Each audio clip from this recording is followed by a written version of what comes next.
నమస్కారం. ఈటీవీ 360కు స్వాగతం. ముందుగా ప్రధాన అంశాలు. పరీక్షలు పూర్తయిన 6 రోజుల్లోనే వెబ్సైట్ ఫలితాలు. ఇంజనీరింగ్లో 73.36% అర్హత. ధాన్యం కొనుగోలులో సర్కారు నిర్లక్ష్యంగా ఉందన్న కిషన్ రెడ్డి. కేంద్రం డబ్బులు ఇస్తున్నా ఎందుకు కొనట్లేదని ప్రశ్న. బండి సంజయ్ను బర్తరఫ్ చేయాలని కేటీఆర్ డిమాండ్. పోక్సో కేసులో కుమారుణ్ణి దాచిపెట్టారని మండిపాటు. తెలుగు రాష్ట్రాల్లో ఈ నెల 19 నుంచి మరింత పెరగనున్న భానుడి ప్రతాపం. 10:30 నుంచి 4 గంటల వరకు బయటకు రావద్దన్న ఐఎండీ.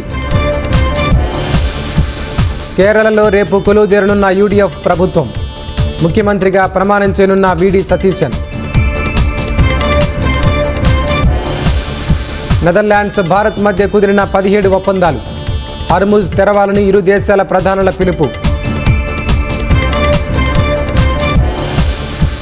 ఒప్పందానికి అంగీకరించుకుంటే ఇరాన్ విధ్వంసం తప్పదన్న ట్రంప్.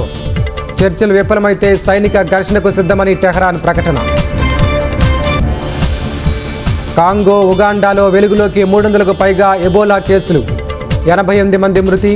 హెల్త్ ఎమర్జెన్సీ ప్రకటించిన WHO.